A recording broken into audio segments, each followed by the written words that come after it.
Ladies and gentlemen, boys and girls, welcome to episode 187 of Nerdpod Generations. As always, I am one of your illustrious hosts, Steve Taylor, along with the always lovely Al Judson. Hello, sir. Hello, friends and enemies. I can tell the amount of food I ate has knocked my energy level down a little bit. Oh, no. As I'm trying to get the words out, I'm like, I can't push the words past the toast and all that I ate. Yeah, Daddy ate a lot of food tonight, folks, so I'm you had some slightly sluggish. I have a lot to say about our topics today, but I'm slightly sluggish. Well, isn't it good that I'm going to kick off the show then? Yeah, that is going to be good. It's going to be good. Yeah, no, it's been a good week. It has been a pretty good week. It's been a busy week in this house, particularly. Yes.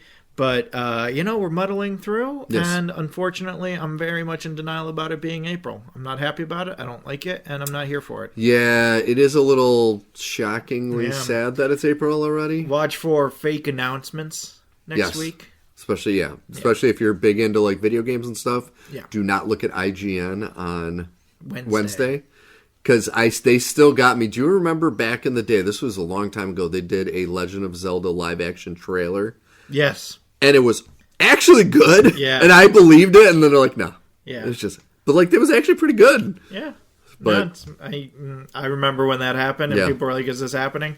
That was one of the very first times I remember the conversation of, if you have a Legend of Zelda movie, does Link talk? To which I say, no. Yeah, it's going to be tough. I'm curious to, like, we're not far away it's from this trailer. Yeah. Because it's coming next year, I believe. I think so. It won't be long for the trailer, and it won't be long for the trailer for the new Avengers movie, which I know is coming soon. I am not looking forward to that, but it's got to be. It's got to be soon. I look at it, and it seems so much to me like a third bite at the Memberberry. Remember the end of the X-Men? Deadpool and Wolverine had like this big send-off at the end, and this big montage, and Logan and those movies had their moments in the sun of like, okay, it's over, we're all gonna mourn, and it's just like, it seems like it's gonna be another one of those. So we'll see. I have no reason to think it's gonna work. I think all the cast that came back, like Chris Evans and Hemsworth and Robert Downey Jr., I'm going to steal that line from Deadpool and Wolverine where he looks at Hugh Jackman and says, they're going to work you till you're 100. Mm-hmm. And I think that's what they're going to do with these guys. Because they're like, listen, your post-career hasn't been great for any of you. I think Chris Evans has done well. It's been all right. I mean, it's been all right. He hasn't had like a major success. He's had some swings and misses. Yeah. It's tough, right? Because you have like... Robert Downey Jr. has largely disappeared except for like Oscar bait. Yeah, the Oppenheimer. Movies. That's the only one that And then Chris Evans has been in some hot trash Apple movies. Yep. That Buzz Lightyear movie. But he also did Knives Out. He's done other... Well, Knives Out might have been before. Yeah, I think it was right at the tail end. Yeah. So, like, I get it. Yeah. Hemsworth just does trash, and then Pratt just does... hot. I don't even think about Pratt anymore. He's dead to me. Yeah, right. I can't stand that. I'm just angry that Nintendo didn't recast him. I know. The window was open. You could have taken it, and you didn't. It's like watching the Browns decide who's going to play quarterback. You're just like, oh, you guys. I think that they just hit too much of a controversy with him that if they did replace him, which, folks, by the way, next Saturday I am going to see the Mario movie with the introduction of Fox McCloud being voiced by Glenn Powell. Glenn Powell is Fox McCloud. So it is leading to some kind of Super Smash Brothers nonsense. I think it will be, but I am interested. Like, next week we don't have a show because it's Easter. Yeah. But the week after, that will probably be my watch, play, read talking about the Mario movie. I realized today, like, I don't think I'm going to see it in theaters. Unless we do it for the show, I do not think I'm going to see that in theaters. Yeah. I want to be excited, but the last one left me so bummed out. Mm-hmm. And it's that same problem you always have with the sequel where you're left being like, oh, I'm just supposed to forget about all of the feelings I had at the end of the last one and just move on. And it's a new one. No, I can't do it. No, it's going to be interesting. So, folks, Nerdpod Generations 187. And we started with another tangent. You got to love it. We're going to get out. No, we're never going to get out. No. So, once again, if this is 187, that means 186 previous episodes of Pure Gold. So, please go to nerdpodgen.com. And on our main page, there is a link to the most recent episode. Then there are also links to Spotify, Apple Podcast, and YouTube, where Al has been uploading partial and full episodes of the show. So when you go to either Spotify, Apple Podcasts, or YouTube, make sure you subscribe to the channel and hit the notification button so you know whenever our next episode comes out. And we do like to start every show with what we've been watching, playing, reading. And Mr. Al is going to start with this one. Yes. So I wanted to do 2 quick things, and then we have to make a quick trip to the trailer park. Oh, my God. But I wanted to start out by saying, after watching Reggie Dinkins, which continues to be a delight, I really like that show. They had a great episode this last week about he was a big-time football player at Rutgers. And so they, at one point, named the stadium after him. And so he had a bust outside of the stadium. And when he gets thrown out for gambling, they have to remove the bust. And so there becomes this whole controversy when his bust is broken over who did it. And it's a fun little whodunit. Yeah. You know, but it's this show, so it's very stupid and silly. They replace his face with Callista Flockhart because she's the next most famous. And they choose very specifically season 3 Ally McBeal Callista Flockhart. Oh, jeez. And it's just like, it's this show, but it's a funny little stupid. Yeah. Anyway, I like that show. I still got to watch it. I can't wait to see that. But because of that, and because we still have Peacock, I started watching 30 Rock again. That show is so strange. It is, but it's because so it's so funny. fucking funny. It's so But there funny. are so many moments where you're like, well, you can't do that joke anymore. No. You can't do that joke anymore. And then you have the whole Alec Baldwin of it where you're like, you watch it remembering how popular he was at the time. Oh, yeah. And then understanding everything that's happened since then. Yeah. And then understanding everything that he's done pseudo-politically for Lorne Michaels. And everything that I've come to find kind of frustrating about SNL in the current iteration.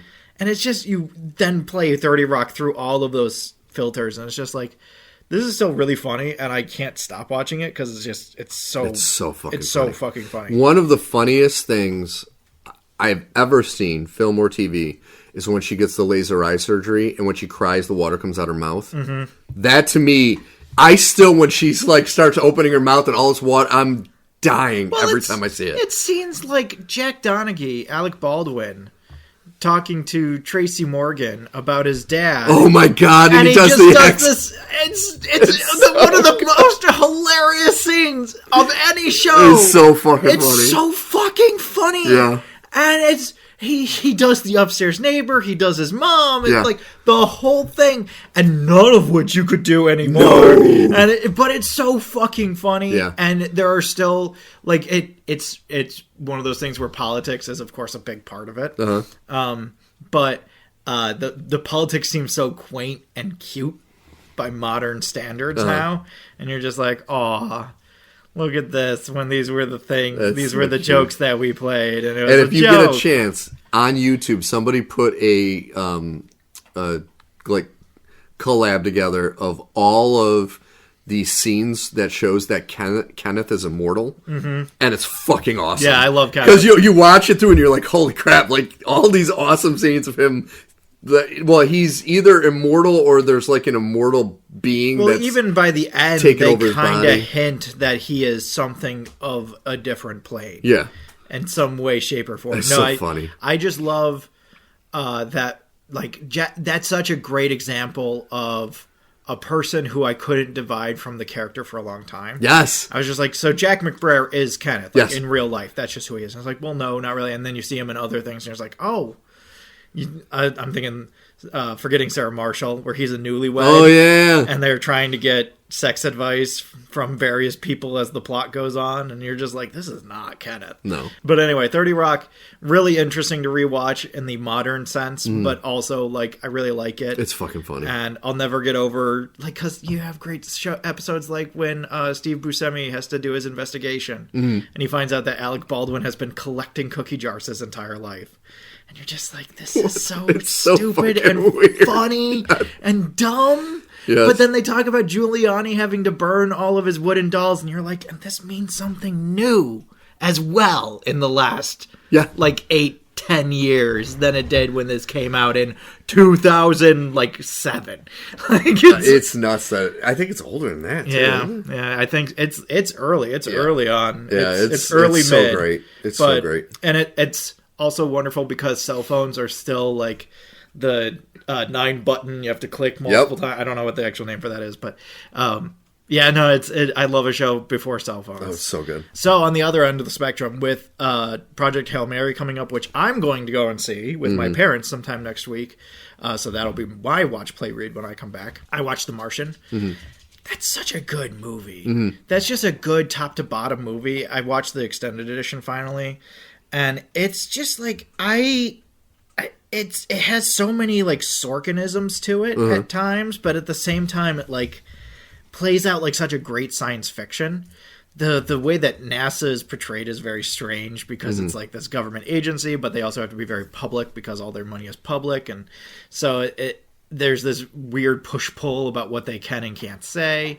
The whole thing with the astronauts on the ship coming back to Earth versus Mark Watney being left on the planet. And then you have Matt Damon just giving a really great performance. He did a great job. That's a great performance. He did. But like it's such a weirdly wonderful cast. Everybody in that movie is somebody.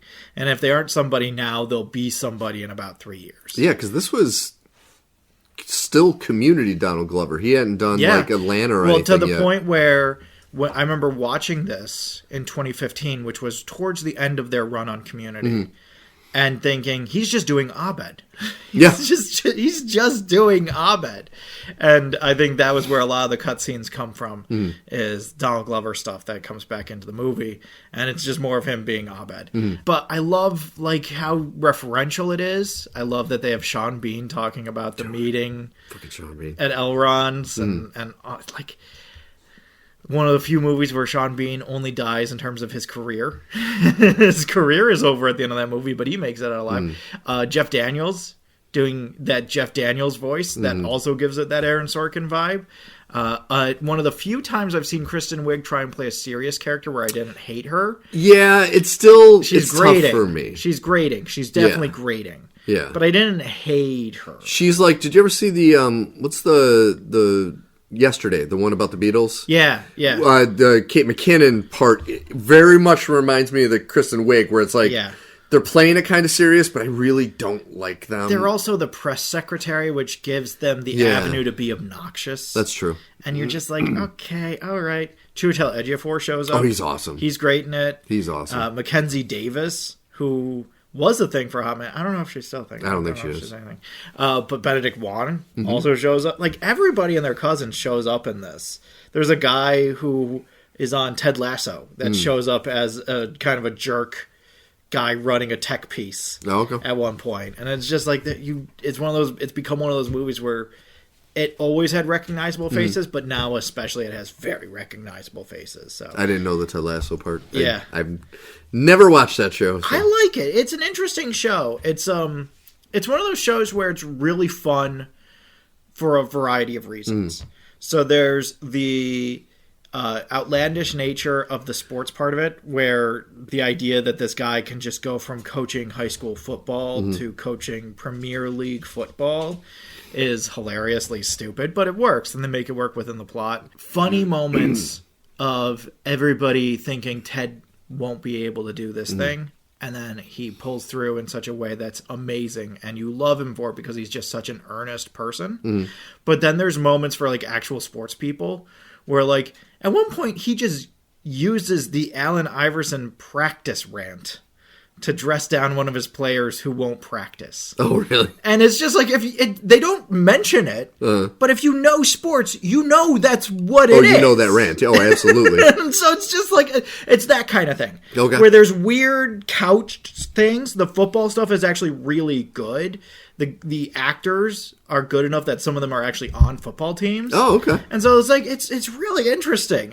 For that. Well, I always love Jason Sudeikis, so it's like one of those things that I need to find time to watch. And I think you would love Coach Beard. Coach Beard is the guy that follows him around that actually helps him understand the difference between football and football. Okay. And he's the one that stays up on the transatlantic flight reading through all of the rules of English Premier League football so that he can be prepared. And then he also goes off and has sex with random people at various moments. Nice. So Coach Beard is very your speed. Yes, folks, because I love going off and having sex with random people. No, I was thinking more after I read football books. In terms of the characters you like, in terms of the characters you gravitate towards. I hear what you're saying. But yeah, anyway, So with that, I'm going to pull off into the trailer part because we have a few hitters here to talk about. I think we need to finish with the two bad ones. Yeah, last. let's talk about the big two last. Yeah. So to wit, I'll start with The Forgotten Island, which is a DreamWorks animated movie coming out in September. Yes. I think this looks really good. The animation is very similar to K-pop Demon Hunters. It doesn't have the stutter. No, it's from the people that did Puss in Boots. Yes, which was a huge... Yeah, it was like an offshoot from the Into the Spider-Verse people, so they were using a lot of the same rules and metrics, so it has a lot of that same feel of like very action-beated animation. The animation looks great, the storytelling looks great, the characters look interesting, it's not based on anything. This looks really good. So what I got from this trailer is it's 50-50 right now how it's going to go. It depends on how they... Like, I guess I want to know more about the story. Yeah. But I guarantee this thing is not going to make a dime in the theaters. I really wonder because... I don't think it... Because it's interesting. Puss in Boots was a critical success. A box office middling. It wasn't great. I think it had 2 weeks at number one, which is about average for a kids movie in March. But then it found a huge audience online afterwards of animation enthusiasts that were like, oh, a Shrek movie? I don't want to go see a Shrek movie. Yeah. And then it came out and they had easier access and they were like, oh shit, this isn't like just a Shrek movie. This is like an actual really good movie. I kind of wonder if this isn't going to be something similar. That's what I'm thinking. Because now it seems like animated movies do not do well unless they have like a big name or something attached to it going into the theater. Well, that's what Disney argues. They point at Elio and they say, look, nobody wants original stuff. They only want stuff that they're familiar with. Well, no, but I'm not even talking like the name of the movie, but like the studio Disney. Sometimes that people will see that and be like, oh, I want to go see that. But it's animated movies... To our chagrin, I know, have taken a massive hit. I mean, think about one of the favorites we've talked about recently, Kubo and the Two String. That movie's spectacular, and it did nothing at the box office. No. And it's just because and like this movie looks great, but it looks great in a lot of out there ways that might turn off the normal mouth breathers that'll just go see a movie because they think it looks fun. Yeah. This does look challenging to the mind in a lot of ways, in the way that they do some of the cutaways and some of the animations, and it's like that's where I'm thinking I think it'll excel on a streaming service. Yeah. But I think in the theater it won't do overly well. Yeah, it'll probably end up on Netflix at some point and be like the big thing that everybody watches. Oh, it'll Netflix. be huge. It'll be huge on it'll be Netflix huge. in November or something. But no, I hope that this is really good. I hope that it gets an audience because it's colorful and loud and, can grab kids' attention. This reminds me of Mitchell's vs. Machines. This reminds me of K-pop Demon Hunters. Mitchell's vs. Machines was fucking awesome. But that's what I'm saying. It's like so that was another one that nobody thought anything about. Yeah. And then you watch it and you're just like, oh shit, this is like a great fucking movie. Yeah. Like not just like a middle of the road, like, oh, if you like it, you like it. And there's parts of it that you can, but like a great fucking movie. And I hope that The Forgotten Island is that. I fear you might be right because it's so hard to tell. Because Elio had a lot of those same things and it crashed and burned because the big problem with Elio, though, they they also did not promote that thing well. Like, at all. And I think that's another problem is, these studios like to blame the audience for some of these movies not doing well, but it's like, well, you really did a dog shit way promoting it. You didn't find an audience for it. No, not at all. You just threw it out there and hoped somebody would find it and like it. They've done that with a few things. I think of Turning Red. I think of a few movies that Disney has kind of been like, oh, no one will care about this. And they just kind of shock it off onto the... Which I can't remember. Was Ron's Gone Wrong? Was that... That wasn't Disney, but that was the same kind of thing. I think that was also DreamWorks. I love that movie. That was DreamWorks. I love that movie. And so, but like I hope that this movie, I'm sure it will find an audience eventually, I hope so. But I hope that it finds an audience in theaters. But I just hope it's good because it looks really great. I'm really excited for it. Something I'm not super pumped about is Stranger Things Tales of 85. Animated, great, exciting. The kids, wow, they're kids. Okay, interesting. Takes place in 1985, but seems to take place between season 2 and season 3, so this must be like really early 1985. we're gonna add to the canon. This is where I start getting a little dicey on things. And I'll be honest, I think Stranger Things has outlived its welcome. Yeah, it's like it's been around long enough now. It's been around for over a decade. Over now. 10 years. It's been around over a decade. The last season was multiple 2-hour-long movies. So it's like, I think people need a break from Stranger Things. We're going to do Stranger Things on the show at some point. I might just do it as a watch, play, read. Yeah, because I don't even have Netflix anymore, so I won't watch it. Because there's so many elements of it that I'm just so, in retrospect, I'm disappointed by. While I was watching it, I really enjoyed it. But it's one of those things where, in retrospect, especially as you learn things, you're like, oh, really? And I don't agree that this is in line with Game of Thrones Season 8. I do think that the production side has a lot of the same earmarks as Season 8, okay. Where you have creators who don't care. And who are kind of done with the project and ready to move on to the next thing, even though no one else is, and their audience doesn't have the same vision of it that they do. So you got to bring it home, and then you find out that they didn't have a plan, and then they scrapped their plan and rewrote the entire season based on an actress in the most recent Evil Dead. And you're just like, that's not a good sign. No, that's not good. They should have found a way to end the story in the previous season. Well, and not even done this last one. Not even that. Like, they made the terrible mistake of recasting her, so she's like far older than she had been.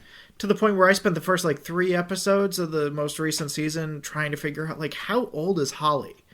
I thought I knew how old Holly was, but now she's way older than she was 2 years ago. So anyway, it's too bad. Stranger Things: Tales of 85. I'm frustrated by it because it suffers a lot of the same problems. You don't have any of the returning voice cast, which makes sense for the kids, but not for any of the adults. You could totally have all the adults come back if you wanted to. So either they didn't want to, which I've heard a lot of them are also done with this. They're ready to move on. Good for them. At the same time, you're kind of bummed as a fan. The animation is... It's not good. It's not good. It's not acceptable. Good. I'm very I just watched this Ninja Turtle show that has the same quality of animation. I grew up at a time when this kind of animation was born in the early 2000s, when you had fucking Beast Wars at the late 90s and Max Steel and Action Man and all these shows, Cubics that used this shit style of CGI. Reboot. I fucking love Reboot. You know what wasn't good about Reboot? The computer animation. You know what made sense? The computer animation, because the show took place in a computer, so it made sense. None of these other shows had that benefit. And I look at this and I see Reboot. It's this blocky, textureless, terrible animation. The characters look vaguely like the characters, but also you're kind of looking for the bigger earmarks than any specific details. That threw me off too when I'm watching and I'm like...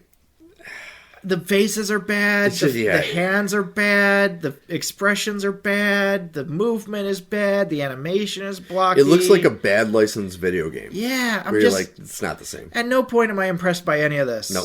When I watch shows like Invincible, where they talk at length about the way that they get around animation and how they use budget and use techniques from anime to really sell points and all these other things that you could use, but instead you're using this shitty, terrible CGI, computer rendered, awful garbage animation. It's why I can't watch Clone Wars. It's why I find some shows just so hard to get through. It's just the animation just sucks and it takes you out of the moment. Yep. And then on top of it, you're adding new characters, you're adding monsters, you're adding events that won't have any impact on the actual canon. So the entire show isn't canon.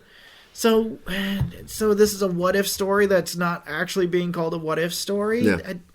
This means nothing to me. Yeah, no, I think this would be a mistake. It'll probably do well. I mean... I don't know. I think it might be like the Witcher animateds, where some people watch them, but the vast majority of people don't even know what they are. I think that this is going to be one of those things where a handful of people watch it, say it's bad, and then no one else cares. Yeah. And they just assume, that bad Stranger Things animated. Which is frustrating because I think that an animated Stranger Things show isn't a bad idea. Yeah.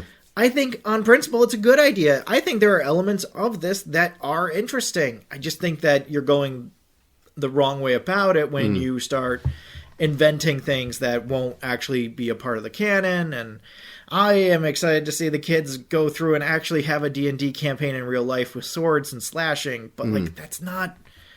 I feel like that would have come up at some point in the show if that was actually part of the canon. So it's just...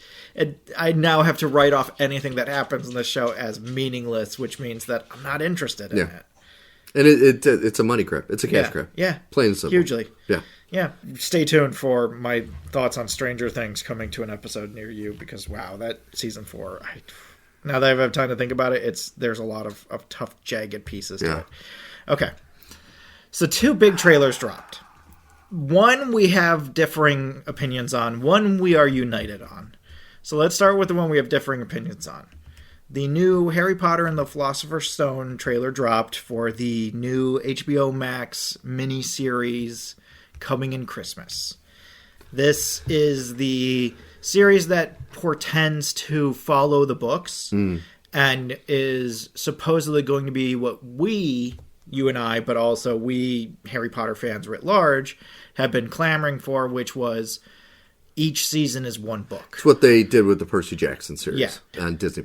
Thank God they're finally doing it. Now, there's a lot of conflict as a result of this as well. And like, here's my big problem. It looks like it'll be quality. Yeah. I'm not saying anything about the quality. I just think Harry Potter has the same problem that Nightmare on Elm Street had. Is it wasn't the character. It was the performer. Mm-hmm. Like, when they redid Nightmare on Elm Street, the movie wasn't terrible, but Freddy Krueger is Robert Englund. Yeah. He just is. I'm watching this trailer, and I'm like, the actors that portrayed the characters in the movies were so good and were such a part of growing up with this series that I don't... Like, I love Nick Frost. Mm-hmm. He's not Hagrid. I am so excited to see his Hagrid. Robbie Coltrane is. I know, but it's like, it's just when he looks like somebody cosplaying Hagrid to me. Yeah. And, I am one of the biggest proponents to gender swapping. I'm not even going to say race swapping, because humans are all one race. Like skin color swapping. Snape is always Alan Rickman. This is going to be... It's always Alan Rickman. Well, and not only that, it's a role that is described in the book, but it's also described in the book. That's the thing, is that it's a role in general, whether we're talking about the book, whether we're talking about the implications of the character, or whether we're talking about previous iterations of the character, all 3 do not recast well. No. Because he is a sneaky, conniving, self-centered individual who has dark machinations over other people and holds deep grudges against people. And it's just like, and that's going to be your one black guy in the show? Yeah, Are you sure? But that aside, once again, he is described pretty solid in the book, and they nailed it with Rickman. Yeah. And it's like... They literally say he has sallow, waxy skin. Yeah, with the long, greasy... And he's got like dreadlocks, and it's like, no. Yeah. That's not... And it's like, to me, I think they could have gotten away with, say they got an Asian gentleman. Even that, I don't think that's right. It wouldn't have been right, but you could pull off, because you have to pull off the, like, hollow, pale look. But, like, my thing is... That is the big thing. That's my thing. That's why I want him to be white. I want the villain to be white. I want the villain to be white and sickly and like, off-putting, because I want the villain to be hateable. I want the villain to be reprehensible. I want the villain to represent the downfalls and villainy of this world. I don't think that you get that same effect. I think that it just... I just don't like it. I just think that it doesn't work for this character. I think that, recasting Hermione is brilliant. And one of my favorite things I've seen in various iterations is when people take the description of Hermione as having massive, frizzy, uncontrollable hair. And they say, oh, okay, there are groups of people that have hair like that. Let's plug one of them in. Great. I think that's brilliant. I think that's so smart. This, I don't think this works, and I think it actually works to the detriment of everything else you're trying to build. Well, and that's the thing is you're trying to convince people that are absolute. I mean, the majority of the people that are Harry Potter fans absolutely adore the movies. Yeah, and you're trying to convince these folks. Okay. I have a lot I don't like about the movies because they get away from the books a lot because it's tough to fit such a big book like Goblet of Fire and all that into a movie. My thing is that we've had to create a very fragile piece. Yes. Of like, the books are the books and the movies are the movies. It's not like Lord of the Rings where it's like the books and the movies are relatively close. Mm-hmm. There's elements that are definitely very different. Mom, I know. Like, super, super different. Yes. I know, Mom. I know. But by and large, in terms of the tentpole moments, they're the same. Whereas the movies begin that way, and then at 3 depart. Yes. And then at 4 move further. And then 5 move a little back, and then 6 move even further, and then 7 is kind of saved by being bifurcated. If it wasn't bifurcated, you'd have a huge problem. But that's where and it's when I say beloved the movies, it's not necessarily the narrative because it is so shattered from the books. Yeah. If you look at the casting of Harry Potter movies, I don't think anyone could have done a better job than casting every single person in those movies. And that's where I'm getting off with this. Because, like, I'm watching the show, and I'm like, I know, because, like, even with Percy Jackson, they're putting, and the books are much shorter for Percy Jackson, and they're putting a whole season as a book, they're still screwing it up and taking things out and, like, messing with things. And so I'm like, they're going to do that with this show, too. There's no way they're going to be like beat for beat or in that same. And so it's like, okay, how is the quality of the casting? Mm-hmm. So when you're trying to convince people, okay, well, you're going to love this just as much. It's unnecessary to me to take a character like Snape and make the change that they're making. Well, we haven't even gotten into the politics of this show. Well, of course, but that's where I want to stay. Like, that's where I want my opinion to be away from. Yeah, it's not that way from me because I honestly think they could have cast like a distinguished African American gentleman as Dumbledore, and that would have been fine. That would have been great. Yeah, I would have been perfectly fine. And like you said, Hermione, I love how her character looks now, but it's like you're taking that. Well, that's my point, is that they picked the wrong character to do this with. Yes, absolutely. There are other, better, more suited characters to do this kind of thing with than Snape. Doing it with Snape is counterproductive on multiple fronts. Yeah. It alienates the core audience. It creates a unpleasant mental dissonance between the character and preconceived ideas brought in from culture. Yeah. It doesn't serve to make the character new or different, except in the most abrasive, clear way possible. And it's just like, well, that's lazy. Yeah. I'll always point to that and be like, well, that's lazy. That being said, I'm really excited for John Lithgow as Dumbledore. I think his hat is stupid, but I'm really excited for John Lithgow as Dumbledore. I love John Lithgow, but once again, I'm cautious. Yeah. Because I loved Richard Harris. I grew to love Michael Gambon. We got there by the end. By the end, that's what I mean. It wasn't. It took a while. 4. 4 is rough. 4 is very rough. Like 3, he was tolerable. 4, he was rough. 3 was fun when you got to moments like the time turner at the end. Yes, where they're walking in and they're like, "We did it, Professor," and he's like, "I don't know what you're talking." Yes.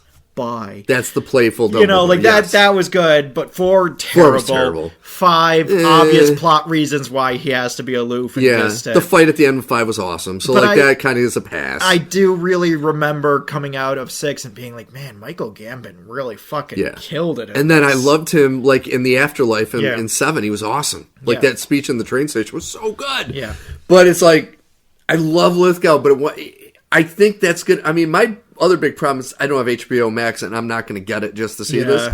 But it's like, I don't feel like this is necessary. It's like if somebody decides to redo Lord of the Rings.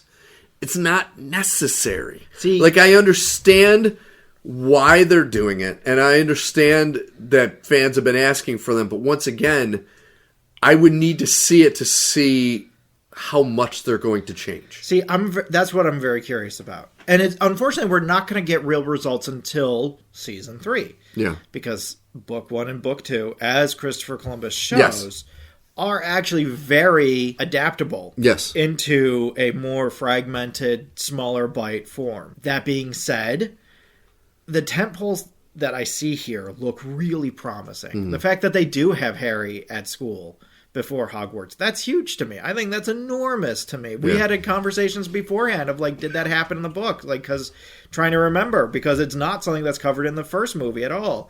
Having the way and flow of everything feels familiar but new. And I really do feel like the books, not the books, the movies are lacking something.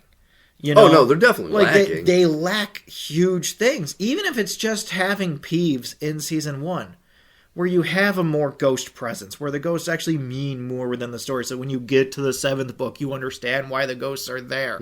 Like, I feel like this is an opportunity to make everything mean more and to right the wrongs that, you know, going back to my reaction to the Spider-Man trailer last week, there are people that just don't understand huge elements of the books because all they saw were the movies and they just never got it because the movies don't cover that stuff. And so they find characters weird and replaceable and disregarded. And because the movies didn't care about those characters, because they didn't have time to, because there were too many other things that they had to do. We could get Spew. We could get the fucking Hufflepuffs. We could meet Ernie and Hannah and like... Yeah. No, we could definitely get more. I think it's a good investment. I'm not sure it's going to work, and I'm sure there's going to be stuff that gets cut. Yeah. But I'm very curious, and I think it could be really interesting. So I've watched this trailer 3 times. Yeah. One of the things the casting is my big problem. I think I've pretty much... in every aspect of every character, especially Aunt Petunia, I think they nailed her in the movie. But like the Draco Malfoy character, he looks too old. I don't remember him enough in the trailer to really be able to It's just that one scene, and he's got the poofy hair instead of slick back. But like when you look at Harry, Ron, and Hermione, they look age appropriate. They look like the right age. They look like 11-year-olds. He looks like he's 14 or 15. When I saw him in the trailer, and that really stood out to me. I'm like, I know that's supposed to, unless it's not Draco, but it's a blonde kid that looks evil with a bunch of minions behind him, so I'm assuming it's Draco. It's gotta be Draco. He just looks too old. Yeah. And that threw me off too. I'm like, I hope I was wrong in what I've been seeing, but I really don't have a warm fuzzy after this trailer. I'm curious, but I'm of course conflicted because of J.K. Rowling. I'm not going to dwell on this long, but it is a thing that I'm very frustrated by, is that as soon as this trailer dropped, a entire quadrant of the internet that have biases of various kinds sprang up and immediately said, this is bad, and if you want to watch it, you're a bad person. And all because J.K. Rowling is involved in it, and she has very publicly come out and said, any Harry Potter money I make is immediately and specifically going into anti-trans movements in the UK. And it's just like, God, for fuck's sake, can we just have one thing? Can we just have one thing where I don't have to argue and get on the other side of things and be like, listen, if you polled every person that worked on this, I don't think all of them agree with J.K. Rowling's stance on things. Yeah. So this is more than just her. Is she making money from this? Of course she is. But is she the only person making money from this? No. Is she the only person that this serves? No. Does this erase the original movies? Of course not. And just like all of these wild claims that I've seen. And I'm just like, can we all pump the brakes? See, and I'll be honest, that's the positive of being off of social media. Like, I don't, of course, agree with her. No, of but course I don't not. give a shit. I can separate very easily. Like, I still love John Wayne movies. He was one of the worst human beings fucking ever lived. I still watch Kevin Spacey movies. Horrible human being. Yeah. You know, it's like you can't. Well, you look at Baby Driver. Baby Driver has Ansel Elgort and Kevin Spacey. Two people that have both, since that movie came out, gotten into hot water for their behavior. Yep. And it's directed by Edgar Wright, who hasn't had anything bad happen, but has made jokes that people have pointed to and been like, oh, look what he said back in this time. That drives me nuts. And so, but this is what I mean. Yeah. At some point, if we get down into it, that's the case for literally everything. Yes. So, everybody that makes art has some kind of a screw loose and has skeletons in their closet. And it's like, if you poke around for everybody, you're gonna find poke around. Fucking don't go poke around my closet. You're gonna find shit back in the day that I said that I regret. So I'm like, but it's like you can't dwell on that shit. Well, not only that, is she involved? Yes. Is her name front and center? Yes. Am I upset about that? Hugely. Yes. I can't let that determine whether I watch something or not. It would be different if her negative message was part of this thing, the story. Yeah. But it has nothing. In fact, it is a very inclusive and very open story. That's the most ironic thing. If WB would just drive up to her house and say, we will give you $5 billion and you sign over Harry Potter and you never do anything with it ever again, and it's more money than you'll ever make off of Harry Potter moving forward with your name attached to it, because people actively avoid it if you are part of it. And then we can just be free of her. Yeah. And then she can just be gone. But that's the problem, is she's already a billionaire. So no, she has I know, that above so she the doesn't law. need to. She single-handedly funded the cause for Scotland to stay in the UK. Single-handedly she funded that. Yeah. And so of course she doesn't need any more money, but it's just like, it's just so frustrating. It's just so frustrating. It'd be like if George Lucas said some really racist shit and still had control over Star Wars. And you're like, well, am I just not supposed to like this thing that I think would be hugely inclusive, including to the very people that are offended by it because of its creator? Yes, I think Harry Potter would be hugely inclusive to the trans community at large, if not for this one dumb fucking person. So, anyway, that's all I wanted to say about that, is that I'm very conflicted and frustrated, and I don't know how to feel. And I don't like it, because usually I know exactly how I feel. Yes. Lastly, God. I only have one thing to say about this, which is that the new Moana live action trailer dropped. I guess I have two things to say about this. One, Disney doesn't know how to make movies look good.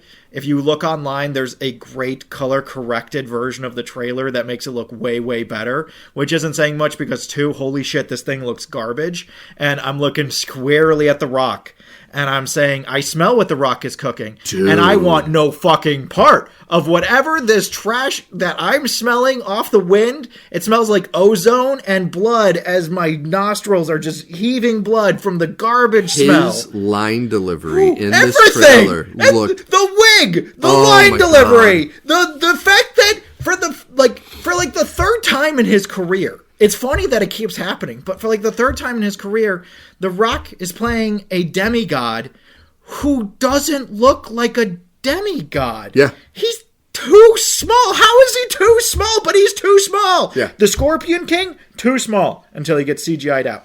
Hercules, too small. How is he too small? And now here, he's too small. Yeah. How in the world is he too small? But he's too small. So I'm going to say something that might be shocking, but it isn't to me.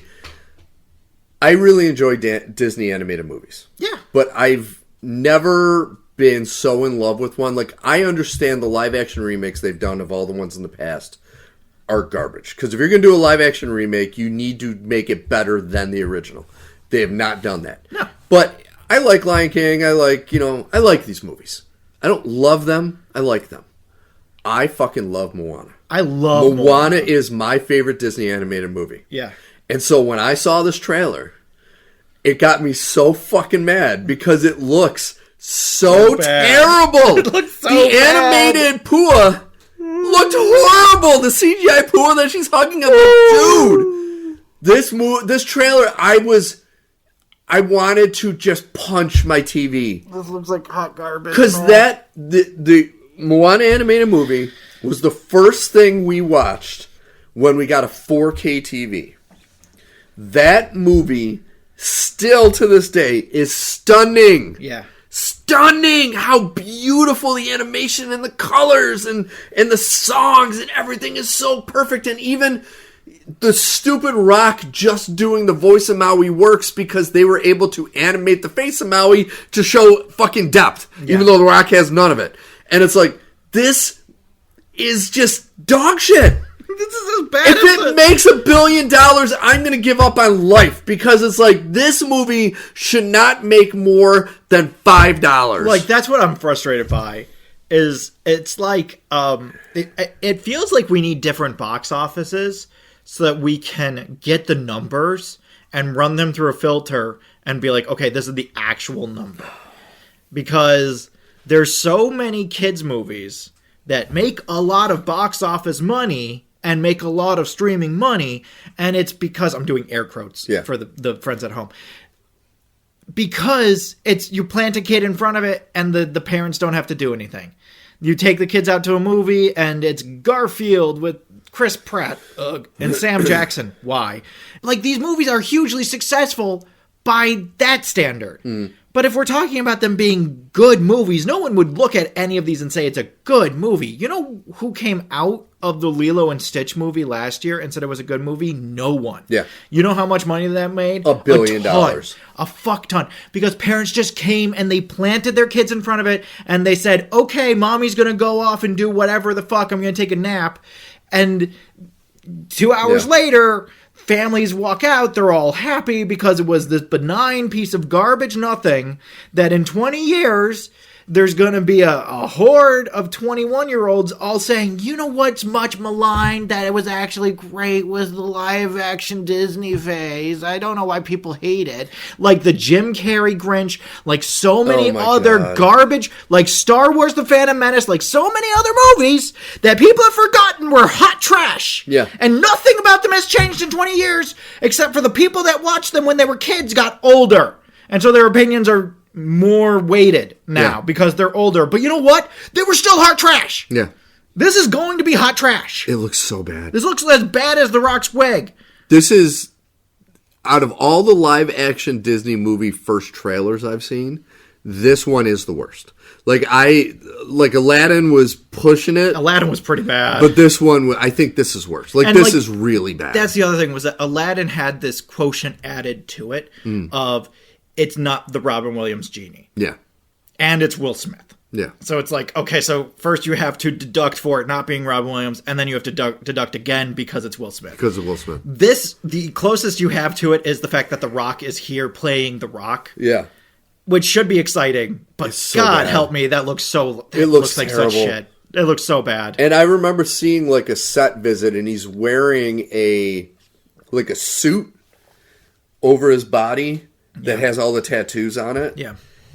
And it's, if you look at him, he's gotten like, I think he's finally off the juice at his age finally. Because it's bad for his heart. Because he's gotten really thin. Yeah. And so I think they put like a muscle suit on him to make him look, but he's still not anywhere near the size of Maui in the movie. You love CGI. Just make him bigger digitally.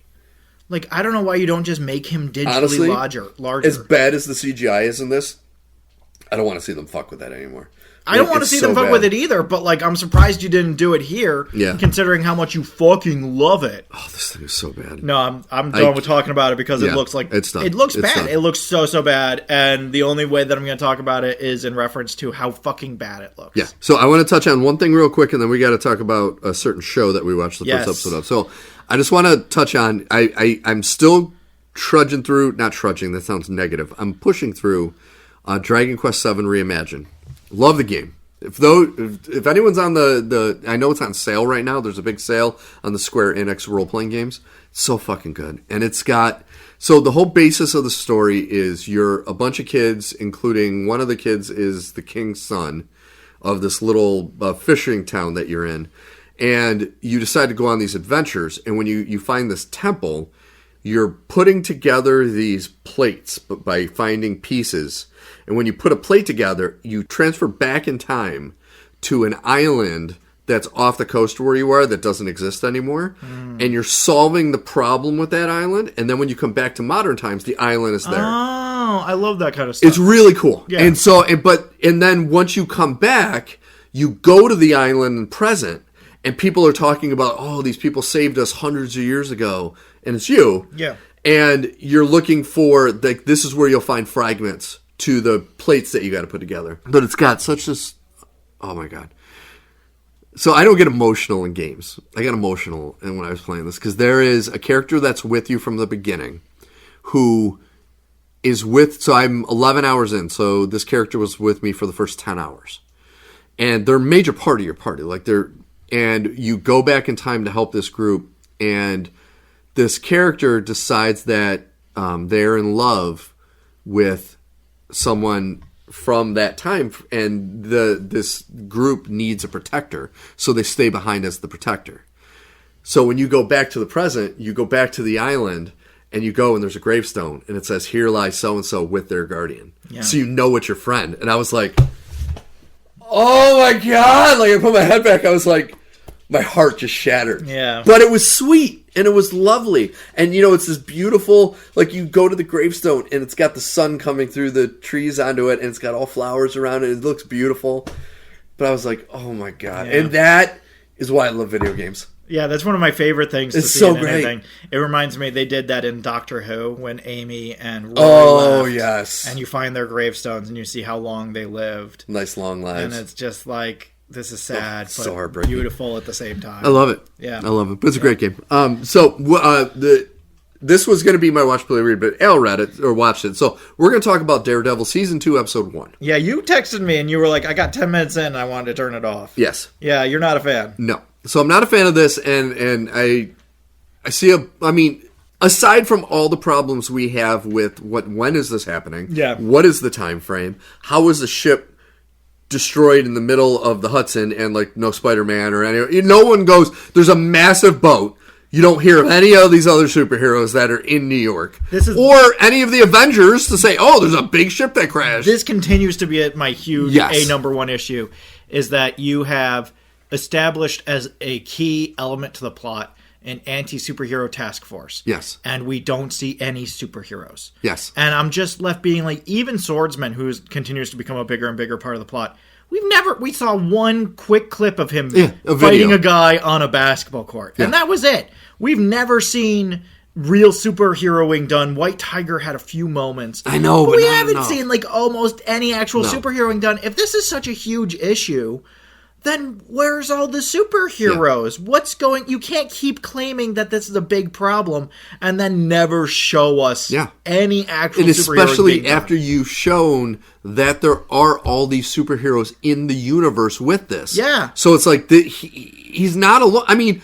where's the Sorcerer Supreme in New York City with the ship and the fucking gun? You never hear of anything. Like, it's in the fucking city. Yeah. No, it makes no sense. It's so frustrating because you're just left being like, you are an unreliable narrator now. Yeah.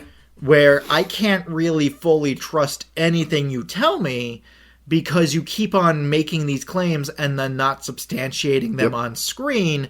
And so it's all say, don't show. Yes. And that's the exact opposite of how it's supposed to go. And if you can't do the most basic element of filmmaking, then I am going to deduct you on it. Yeah. That being said, I didn't hate this. I thought this was fine. It's not bad. It's not good. But it's not as bad as last year. My issue is that it still suffers a lot of the same problems. They haven't fixed any of the problems. There's a ton of problems. You have real bad pacing issues. Yep. You have a lackluster kind of approach to the actual superheroing being done. We finally get to see Dee in costume, which is good. And there's 2 superhero fights in this, which is good.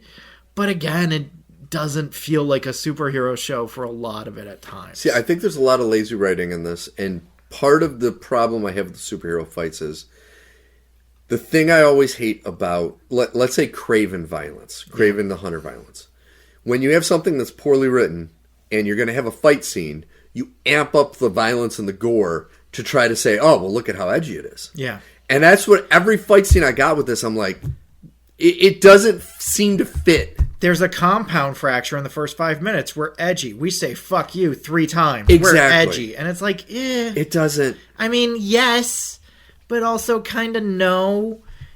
I guess. And my big thing. Listen, folks. Al and I, once again, we don't get political very often. No.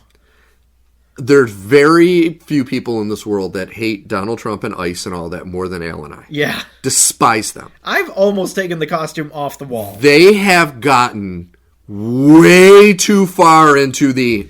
you see? It's weirdly prescient at this point. Dude.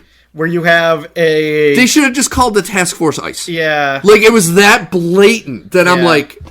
Why are, like, when they go into the restaurant and they're, like, looking for an immigrant, they're beating up a woman, I'm like, dude. Yeah. I don't want to...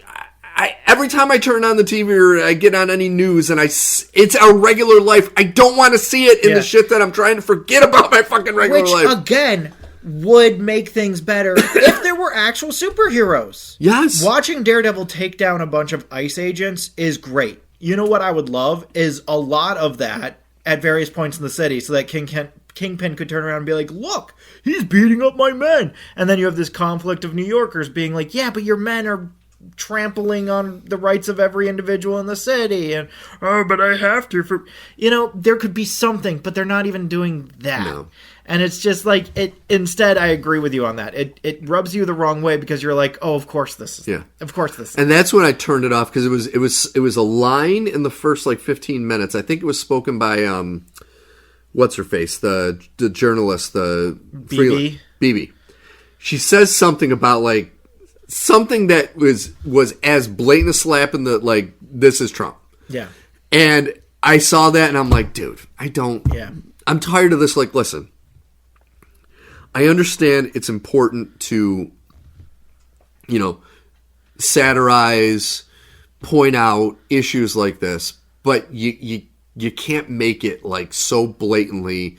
This is our superhero fighting against the tyranny in real life right now. Yeah. It's like, I don't want, like, I want to see Kingpin is not fucking Donald Trump. Kingpin is 1,000 times the man Donald Trump is.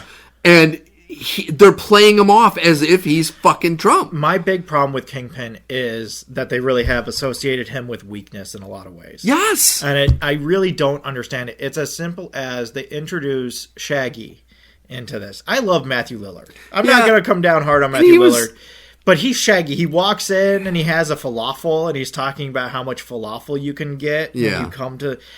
Okay, you're Shaggy and this isn't helping that stereotype. But he has this conversation with the Fisks, both of the Fisks. Yes. And the entire time Kingpin is just sitting there like a mouth breather looking sad. Yeah. And I'm like, this is not the Kingpin. The Kingpin would not be putting up with any of this. No, he would fucking break his neck in a second. He was talking. First, he said something demoralizing about Vanessa. Yeah. Like, oh, does she need to be here? Or what? Yeah. And then he says fucking, like, he starts, like, telling the Kingpin what to do. It's like, I don't give a fuck who you are. Yeah, we don't even know who you are. And the Kingpin just looks there like a sad, lost puppy. Yeah. Being like, I guess if that's what he says I should do. And it's just like, what the fuck is this? What the fuck is this? And this is where we get to a real big issue, is the pacing of this show. Oh, it's bad. The pacing of this show is very frustrating. Yes. Because for every moment where you're like, oh, we're getting somewhere and this is kind of interesting and there's the social commentary for whatever it is, playing out in a dramatic way that you definitely feel one way or another about. And then you get all this time spent with the psychologist who's just going to become Muse too. Dude. And then you have all this time with baby Gandolfini. And I'm just like, I can't tell you how much of a waste of time this feels like. Yeah. This feels like an enormous waste of time, but moreover, it feels like a slap in the face because no one liked these characters. No. No one went to conventions dressed as these characters. No one could even pick them out of a lineup or recite what their names are. Yeah. And they're still here taking up a lot of time. And I'm glad you brought that up because that was the Gandolfini part I can understand just because he means something to the plot. He means something to the plot. The psychologist doesn't. Like, I'm like, she could have what been the dropped. fuck is she doing here? She could have been dropped at the drop of a hat. She could have just, boop, we're done with you. We're It's an moving on. unnecessary storyline to have in the fucking thing. She was there as a relief for Matt to say, you don't have to be Daredevil. Yes. At this time where the Kingpin is also trying to not be the Kingpin and Matt is trying to be Matt Murdock. Okay, we're going to give you a girlfriend, and then, the life gets pulled out because she gets hooked into the Kingpin, and now she's connected to Muse and all this other stuff, and now you're back in the life, Matt. That storyline did not need to continue into season 2. Nobody was sitting here being like, I wonder what Dr. Glenn's life is going to be like from here on out. We could have all gone back to watching this in 2028 and rewatching season 1 and being like, oh my God, I totally forgot about the psychologist. Because why would we care about her? Yeah, I don't give a fuck about her. Why would we care about her? She's not important. From what I can tell, she's not a relevant character from the comic books. Why would we fucking care about this character? And to be honest, I know you felt this way too.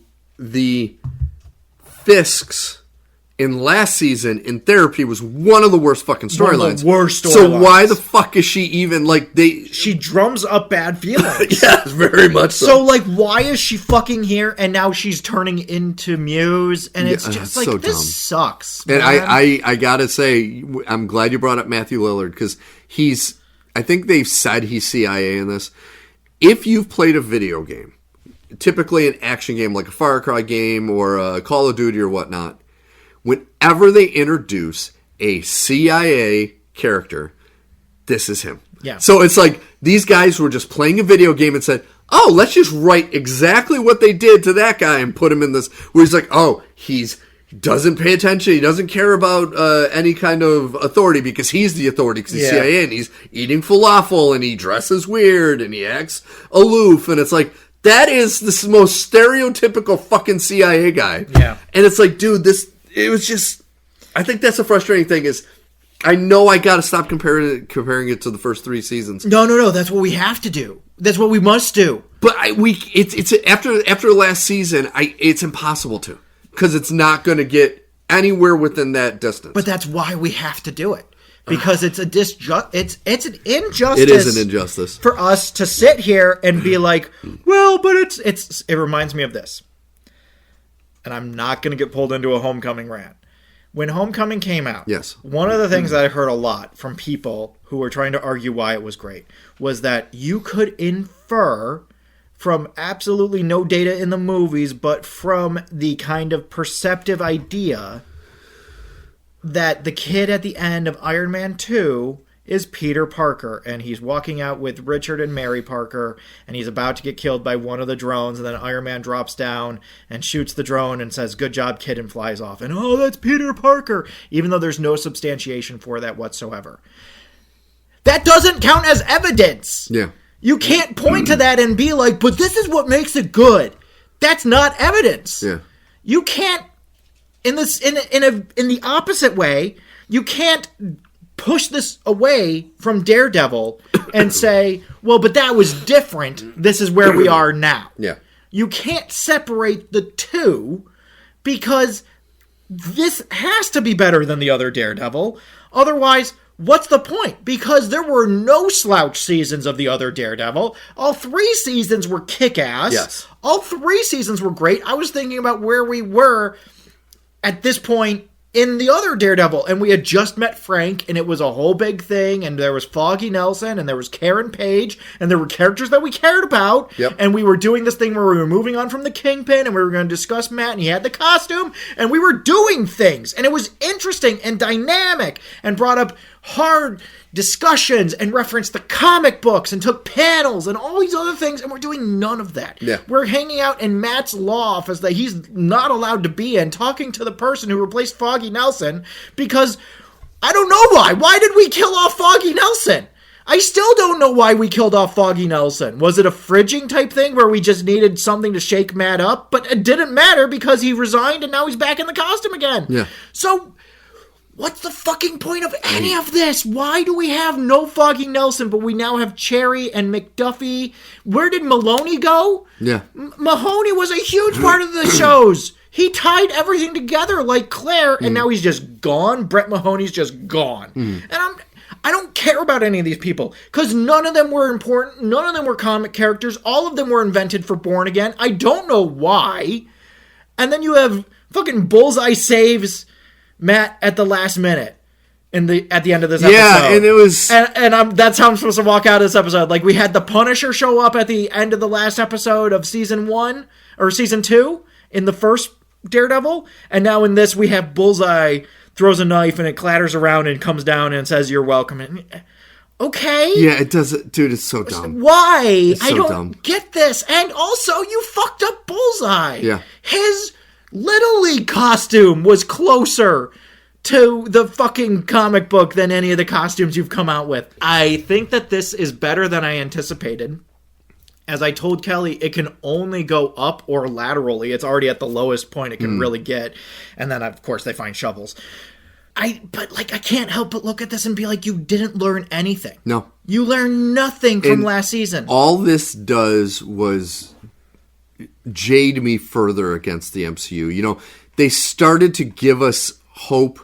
Once again, when I say this, I do not count Daredevil and Wolverine. I think that is I know it's part of the MCU, but none of the MCU people had anything to do with it, pretty much. Well, it was also like a farewell letter, and exactly. It was a bunch of different things. Exactly. So, like, Fantastic Four was the only thing MCU has done since Werewolf by Night that gave me any hope that maybe they were moving in a direction, and then, like, everything... It's like these little blips. Yeah. Like, I have no faith in the Avengers movie. No. I think that thing's going to be dog shit. It reminds me of No Way Home. Yes. It's all member berries. You remember Cyclops with James Marsden as Cyclops? You remember Nightcrawler with Alan Cummings as Nightcrawler? You remember Jean Grey with Famke Janssen as Jean Grey? It was like, oh, remember? Yeah. Remember Charles Xavier? You remember? And it's just like, that's what that movie's going to be. Yeah. And then it's going to end with that universe collapsing and being destroyed by Doom. And now the MCU is next. Oh no. And now all the heroes are going to collect on the MCU's turf. And they're going to make a final stand against Doom. And it's just like... And it's just going to be a massive vomit of CGI crap. Oh my God. That's the other thing. I think that's the thing. And I've been rethinking what I disliked about Endgame the most. And I think it's too much. The CGI is too much. The CGI is too much. That's why I've been so frustrated by so many of the movies. That's why I got so excited about this Spider-Man having a real costume. Yeah. I will never forget watching Civil War and wanting so badly, at the height of my Marvel fandom, wanting so badly to be like, I will overlook all the problems in this, including the god-awful floating head of literally every character. Yeah. Where no one has a real costume. Everybody has floating head syndrome. And it's just like, I can't do that for you anymore, man. When the CGI is bad, it's really bad. It's so bad. It's really bad. And that's not excusable for a studio like you. Either you need to be willing to wait longer, which, by the way, I think people would be on board for. If these things only came out once every 18 months... Mm-hmm. I don't think anybody would complain about that. I don't think so either. I think we'd all be kind of down for it, honestly. I think we're beyond fatigued at this point. I think that there's full-blown resentment. Dude, I'm so fatigued. And it's just, I'm just frustrated because these aren't hard lessons to learn. And if you read the red pen that we wrote on your paper last quarter, you would realize that I need to be better about this. Yeah. But you didn't take those notes into consideration, and you have the exact same problems you had last year. Yeah. And at this point, I have no reason to think that's going to get better. I'm going to continue watching because I genuinely hope it does. I'm frustrated because they keep on putting the carrot out in front of us like some kind of mule. And they're like, oh, Jess got these files on these 2 Greek sailors that you need to find. Oh, Jess got these files. And now Cherry, his investigator, is going to go into the hospital after having a heart attack. Because he's not going to die. They set it up that he might die. He's not going to die, but he's going to be laid up. Oh, we need an investigator? I wonder where we could ever find an investigator. Seriously. And it's just like, but it doesn't count when you do it this way, man. Yeah. When you do it this way, it's bullshit. Like, it's like how you're going to do the hand and not reference Iron Fist at all. This is bullshit, my dude. I don't foresee anything positive out of the remainder of this season or anything future related to Marvel. But he spray painted his costume black, Steve. And then so now dumb. there's cuts of red in it from where the paint's chipped off. Oh, isn't it cool? Oh, and it's cool. What's sad is you can see the bones there of Charlie Cox and Vincent D'Onofrio's characters from the previous seasons. You can see the bones of Charlie Cox and Deborah Ann Wool. Yeah. Who I also love and I she's wish awesome. was better in this show and had more of a role. And again, I'm left being like, where was she all of last season? Yeah. Like, I'm just left being like, what was this weird false start last year? How much of this doesn't matter? You seem to be retreading on some stuff and backpedaling on other stuff. Yeah. And the part that really bothers me about their new lair, I'm using quotation fingers, they were known to be there. To be at Josie's. Yeah. And so now they live in a hole in the wall of Josie's, Yeah. and no one from ICE is going to They say... live in a hole that Matt himself punched in a wall Yeah. the night that he fought Bullseye through the building Yeah. of Josie's. And that's their hideout. Yeah. And no one has had the thought of maybe we check out the place where Nelson and Murdoch drank. And it's not every like night. there's a fucking door. It's a big-ass hole in the wall. Yeah. It's so dumb. It's an abandoned building, Steve. It's so dumb. Why would anybody be there? Fuck the show. I hope I it don't gets like better. it. I don't think it will. I don't think it will. I don't think even the inclusion of Jessica Jones is going to help this show. No. I think, if anything, it's just going to be more frustrating because it's going to reiterate what we could have and Yeah. what we should have had for a long time now. And that's the thing that I'm most frustrated by is how late we are at all of this. Yeah. Even if we get everything we want, why did it take so fucking long? So, And, like, the part that I'm really going to be mad about, and you know what's going to happen, how in the hell are you going to have Jessica Jones and they'll never mention Mike Coulter's? this is what I'm saying. Like, Luke Cage is Luke Cage maybe going to be passive. But that's the thing. It's like, he was such a major part of her. Well, and I'm still mad, and I will forever be mad because the last season should have been one of those seasons where you have a modern plot and a flashback plot. And the flashback plot is all about what happened during the snap. And then the modern plot is all about what's going on now. And so you have this plot about how Kingpin wasn't snapped, but a lot of heroes were, and Foggy and Karen were, and so Matt went down to his deepest, darkest point, and he, like, joined the Hand or something. Like, threatened to become Kingpin himself. Like, there's interesting things, and that's where Kate Bishop's mom comes into play. And, like, you could do things if you wanted to, but you won't address it. You could address that, like, all of the other Defenders were snapped, and, you know, their lives were thrown into chaos, and it's taken them this long to get themselves back online. You know, there's interesting things you could do, or you could just never reference it whatsoever and just leave us all not even hanging because you won't even deign to comment on it. Like, you won't acknowledge it, you won't do anything, and it's just, I'll always be frustrated by that. Yeah. All right, folks. We're ready to move on to Yes. dun, dun, dun, It's finally 28 years later, the Bone Temple. Which, Or 28 years later, part 2. part 2, the Bone part Temple. that should have been in the movie, but then I guess they You decided. know what, though? I'm glad that they made this a separate movie because I loved both. both, but, like, this was such a great movie.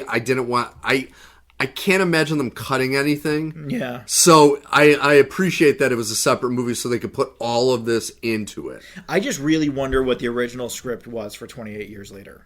Because you can almost tell that these were one movie at one point. Yeah. And then at some point, the studio came out and they said, okay, hang on a second. We're going to cut this movie in half.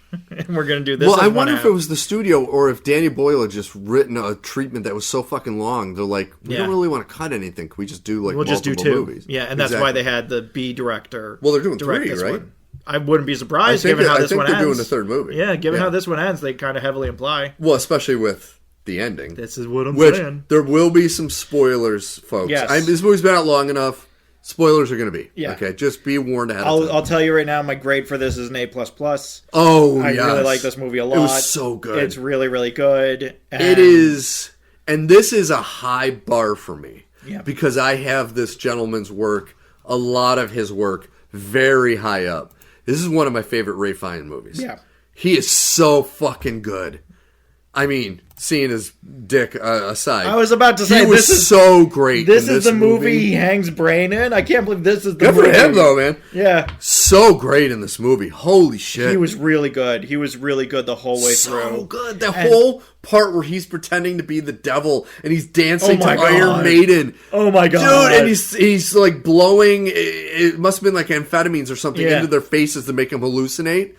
That whole scene was fucking amazing. No, so let's get into it because yes. I'm sorry, I'm so in love with this movie. No, that's why I want to get into it. Is because I'm right there with you, and there's so many great moments. Okay, so the last movie ended with Spike being saved introduced by the Power to the Rangers. Jimmies, the Power Rangers, or AKA, which it is kind of fucked up. For those of you who don't know, they named themselves the Jimmies after Jimmy Savile, who was a British like children's show host who did all this wonderful stuff for kids, and you find out he was a massive sexual predator after he died. Was a huge pedophile. Horrible. So they're all Jimmy Savile. Yeah. Like they call themselves Jimmy for that, which is fucked up when you know that. Well, the Jimmies are fucked up. Oh, they're so fucked up. The Jimmies are like, you take any post-dystopian group, and you're like, man, the Jimmies are like fucked up. Like, not since Escape from New York have I seen true, like, gone out of their mind sociopath. Like, I'm thinking about the guys that crawl out of the fucking sewers and Escape from New York. Yeah. Like,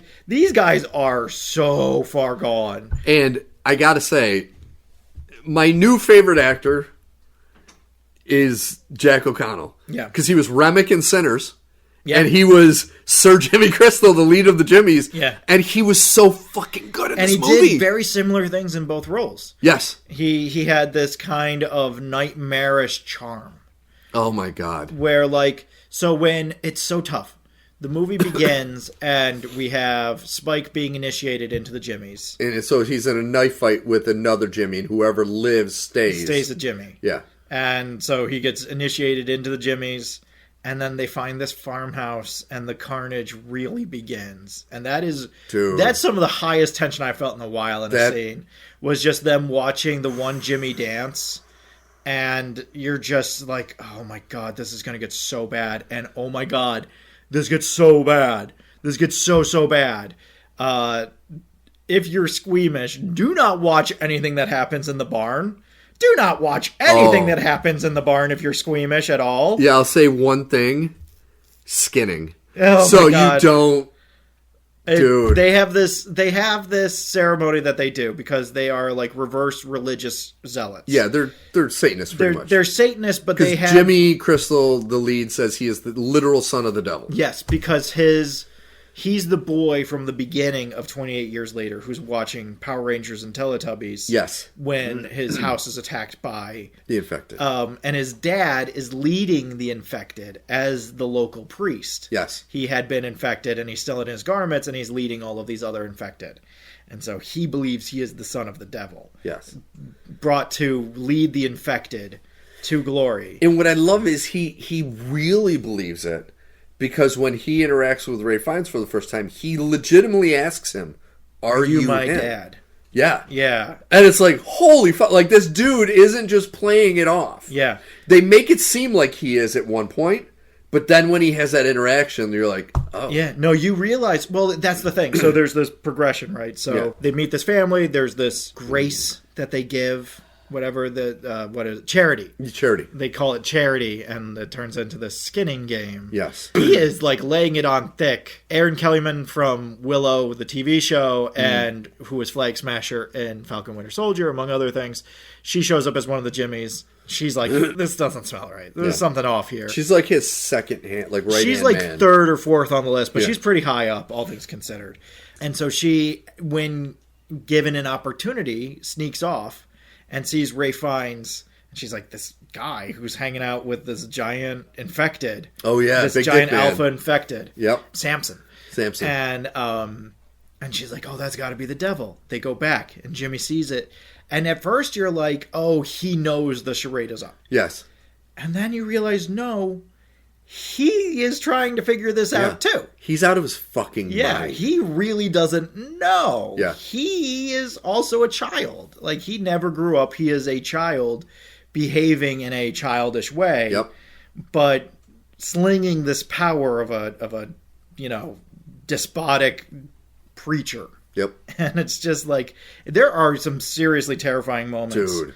When the Jimmies get their comeuppance, that's one of the best moments. Yes. In that barn, when that barn finally catches on fire. But once again, if you're somebody who gets squeamish watching actors on fire, this is, you won't want to see this. Boy. Like, there's some brutal deaths. There are some truly brutal moments Yeah. in that barn on Oh all my sides. God, that barn is horror The show. the one side is really bad, and then the swing back of the pendulum is also really gnarly. But man, like that's this movie. Dude. I love that interspersed with all of this is just Ray Fiennes doing his thing with Samson and trying to figure out what's going on. And But what I love is the answer to the affected is getting them high. maybe curing them. Just getting them high. He gets them high on opioids. Yeah. And it turns out that helps with the swelling and the pressure in the brain. And then he gives them antipsychotics, which does more of that. brings them fucking out of it. Yeah. I love that scene where Samson goes to the train. Oh my God. And he finally snaps out of it. Yeah. And he's just reliving the day, and you realize he was a child Yeah. when all this happened. Which is fucking Oh nightmare my fuel. God. Holy shit. That whole sequence is so good. But like when he's sitting there and he talks, he says, what does he say? I don't have no have a ticket. ticket. Yeah. You're like, holy shit, dude. Yeah. And then he gets attacked by all the infected, but he just still He is this still beast. walks out. Yeah. Yeah. He's still this alpha monster dude. No, my God. Like, this movie made me love 28 Years Later that much more. Yes. Because, like, all the love I had for 28 Years Later just made me that much more tied to everything that happened. Yes. Because I didn't want to see anything bad happen to the ossuary. I didn't want to see anything bad happen to Spike. Yeah. You know, so I love everything that happens in this. I love that we get to see more of Ray Fiennes' character's psychology. Oh my God. What's driving him where he is mentally, emotionally, and just hearing him say things like, I went, what did he say? He was like, I went 60 miles in every direction, and this is the last of the opioids I could find. Yeah. This is it. Once this is gone, I don't know what's going to happen next. And God, I just love In that scene where he's ready to euthanize Samson. Yeah. And he's like heartbroken and he says, I just need you to say one thing. And he says moon. And you're like, the pure joy in Yeah. his face when he sees that. Like, that's the thing, is that when you get an actor of this quality Yeah. and you bring him in, So good. he is devastatingly good in this movie. Unbelievably He's good. so good. So getting to that scene of Jimmy and Dr. Kelson, Yes. that might be one of my favorite scenes in the entire movie. It's the only reason it's not my favorite scene is because of that Iron Maiden scene at the end of the movie. But like that scene where they're just talking Yeah. about life and what happened. Because it was the first time in this entire movie that you saw a pseudo-human side of Jimmy. Yeah. And you're like, oh, until he says, play along or I will feed you your intestines. Yeah. And it's like, oh, shit. Yeah. Okay. Yeah. And like, you're so worried for Kelson. Yeah. But at the same time, he has the upper hand in this situation without even knowing it. Yeah. And it's just the way that he plays it, so cool, so confident. And you're just, at the same time, you're like, man, I wish Samson wasn't on the train right now. Yep. Because if he was nearby, I feel like I would feel a lot more comfortable about everything that's happening. But man, that end scene, Dude, is so good. He just the facial expressions he had and the dance moves and everything. You're like, fuck. When he brings out the fire, oh my God, That was amazing. oh my God, That it's so like good. if you're, and then he outsmarts Jimmy by just God, that moment at the end where he is like, okay, the only thing I have to do to get these lunatics to go away is to pseudo give them my blessing and they'll leave. And as he's doing it, he's realizing the kind of horror that he's about to unleash on everything. They're going to continue killing innocent people. And then he sees Spike and he's like, oh shit. Yeah. Oh shit. Oh dicks. Oh nuts. Oh damn it. Just when you think like, oh, this is gonna get really bad. The way that Jimmy goes down. Dude. Oh man. Oh man. And I love that Kelson plants that seed. Yeah. Where he's like, hey, you want to be the son of the devil? We're going to treat you like Jesus because that's what you wanted, right? Well, what happened to Jesus? And it's just like, oh, God, this is so good. Yeah. the excitement that lights up in Aaron Kellyman's eyes when they bring up this idea is just like, God damn it. And it was so good. The brutality of that moment my God. At the end, too. Yeah. Is just like, I do love the jump scare. Just to seal it, just to really make you be like, okay, he didn't make it out. Nothing happened that he was okay. This definitely ended with him supremely not okay. Yeah. But... man, I love that ending. You feel this sense of dread, but then just knowing that Spike got away. Yeah. You're like, okay, and it what was fascinating about me with Spike in the movie is he was such a major component, but he was downplayed enough that he was just that connective glue. Yeah. To go through the movies where everyone else was so front and center. And even though he was such a major part of the story, it didn't seem like it. No, he was almost a token that could be traded. Yeah. Like an emotional token for the audience. Of like, hey, you might not care about the Jimmies, but you're going to care about the Jimmies because you care about Spike. Yes. And you don't want anything to happen to Spike. And he is right at the center of this hurricane. Yeah. And you just keep on having moments where you're just like, God, the moment where he tries to run away with the woman. Yep. That is just so heartbreaking. Where he's like, just take me with you. Please, just take me with you. And she's like, you're lying. You're going to turn me over to them. And she tricks him. And you're just like, no. Yep. No, not Spike, not Spike. I love this movie. Dude, really it's so fucking good. And the big ending, which I did love. I absolutely loved it. You come across Cillian Murphy's character with his daughter. Yep. And they're just living. He's teaching her like they're homeschooling. History, they're going over history, and he's like, "I have a math test for you tomorrow, and if you do these things, the teacher might go easy on you." And she's like, "Well, you're the teacher." Yeah. And he's like, "Well, you better do those things then." Yeah. And it's just like, it's just fascinating to see. I think they did a great job. Well, and it's also really funny because in a weird, everything comes all the way around kind of way, his name, and has been since the beginning, is Jim. Oh, that's right. And so in a weird, it all comes the Jimmies around. All come back. Yep. He gets away from the Jimmies so he can get to Jim. To Jim. And it's just like, I don't know if I need any more story. Like, that's the thing. At every point in this, the ending has been satisfying on its own. Yes. The ending of 28 Years Later, haters aside, I think is a very satisfying ending. Yes. The ending to this is an incredibly satisfying ending. Yes. Do I need any more? No. Would I take any more? 110% I would. See, that's where the only thing I'll differ is now that I've seen Cillian Murphy, I need more. Yeah. I need more of, I want to see what his life is, what happened to, I can't remember the character's name from the first movie, but it's obviously the mother of well, she might still be around. She just might not have been there because that's the thing. There were two women living with them at the end of that movie. That's right. There was Jim and then his girlfriend and the daughter of Brendan Gleeson, who was still with them at that point. I want to know what happened to these characters. Yeah. Like, that's big with me. The thing that's shocked me the most is when I found out who directed this. It is a woman by the name of Nia DaCosta. And prior to this, her claim to fame is writing and directing The Marvels. No kidding. Which makes me, if anything ever sticks out on how awful it is to make a movie for MCU, she did a phenomenal job in this movie. The camera work during the dance scene at the end, and unbelievable job with this movie. Oh, yeah. And to do that fucking awful thing that I hated, I know you liked it a little more than I did, a fucking awful thing of the Marvels, and then go into this. Well, like, that's the thing, is that I can see the talent in the Marvels, and then, to your point, Marvel comes in and stomps around and makes things, like, way worse on all fronts, and then you have this weird magical singing planet, and then you have that Carol could have always fixed all of her problems if she had just stopped for 5 fucking minutes. And then you have Photon in a spacesuit because she needs to be in order for Miss Marvel not to suffocate in space. And then you have Nick Fury traveling via Flurkin.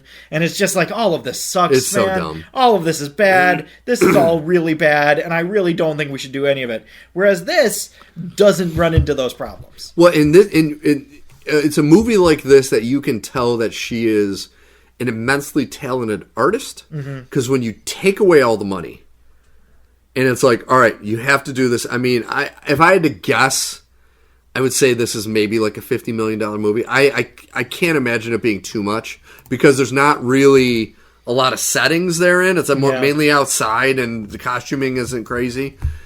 And it's like... You're close, $63 million. $63 million, which is nothing. Yeah. Nowadays, it's dog shit.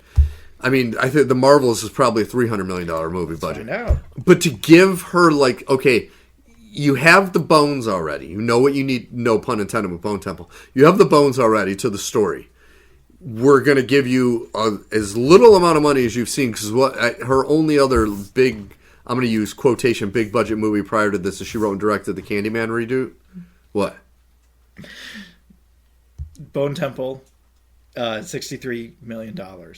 The budget for The Marvels, $220 million. That's insane. $220 million. So, like, she took a $63 million budget and made an art film. Like, this is a horror art film. Yeah. And it was fucking perfect. Yeah. I loved it. No, I absolutely love this movie. I thought that everything about it was exactly what I wanted, and none of the things that I was worried about really came through. Everything was very satisfying. Yep. There wasn't really any moment where I was like, oh, this is dragging a little bit. All of the tension holds. Oh, it all holds.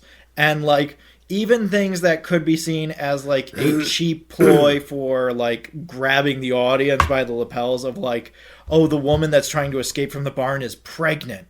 Yeah. So it's even worse than just, like, she's trying to escape. She's pregnant. And you're just like, okay. In some movies, this could be seen as overdoing it. Yes. You know, self-indulgent. But here, you're just like, oh, of course she is. Oh, Jesus. Oh, shit. Oh, fuck. I really like this movie. I like this movie a lot. It was great. And I know we had our time of bashing the Oscars last week. Mm-hmm. This is going to be a situation where I cannot foresee... I mean, there's a lot of movies to watch this year. I don't know how someone will beat what Ray Fiennes did as like a best supporting actor in this movie. Yeah. Like every part of his performance in this was spectacular. Yeah. In every way. Well, like that's what I found so frustrating about 28 Years Later was like that to me, that was still one of the few movies that has made me openly weep. Yeah. In the theater. This is a great movie. Couldn't stop myself. Didn't want to. This movie then comes out in January, and it just makes me worry because, like, this is not a January movie. No. I don't know why this movie came out in January and not February. Why not bring this out in the middle of February as an alternate to, you know, Valentine's Day programming? Yeah. You know, I don't get the movie release thing, but I know that January movies are almost all universally bad because that's when people are going to see the movies that came out in select theaters that are now being released in larger theaters. Yep. And so you don't want competition, so that's when all the trash movies come out. This was not a trash movie. No, and it was, you know, I have the same problem with this that I have with a lot of other films like this. It was not promoted well. No. Like, if you didn't watch 28 Years Later... you wouldn't know this existed in a lot of ways. Yeah. Well, and like that's the other thing. Because it felt like so much of an extension of 28 Years, that just added to my anxiety about it coming out in January. Yeah. Of like, oh no, this thing that I loved is now getting an immediate sequel, like within 6 months, like The Matrix. Oh no, this is going to be bad.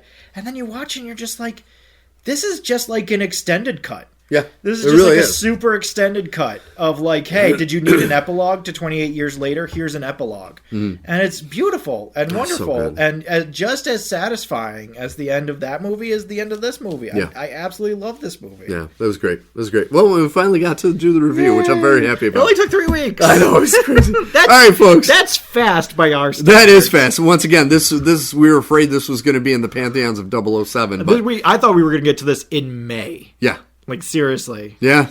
No, I'm glad we got into it before our break. So, ladies and gentlemen, once again, episode 187 is in the books of NerdPod Generations. Next week, we are off because of the holiday, and also Saturday, I'm completely booked because of the Mario movie. Yeah. And then, Easter's on Sunday. We got family stuff. But we will be back the following week. We will be discussing a lot of new things. You potentially are going to be discussing Project Hail Mary. I'll be discussing the Mario movie. We'll talk about Daredevil the next probably 2 episodes. Those are probably going to be the entire show, I think. That's by that time they'll probably be, because I know a lot of the summer movie trailers are starting to come out. to drip out. So we'll have a trailer park to hit. So we got a lot of stuff. We're gonna be booked out, baby. And just to give everyone a tantalizing heads up, our next watch and react is probably going to be Mortal Kombat 2, which I can't fucking wait for that. It's getting so close. I really want it to be good, man. It's going to be great. Want it to be good. It can't not be great. It's going to be good. So anyways, Nerdpod Generations episode 187 is in the books.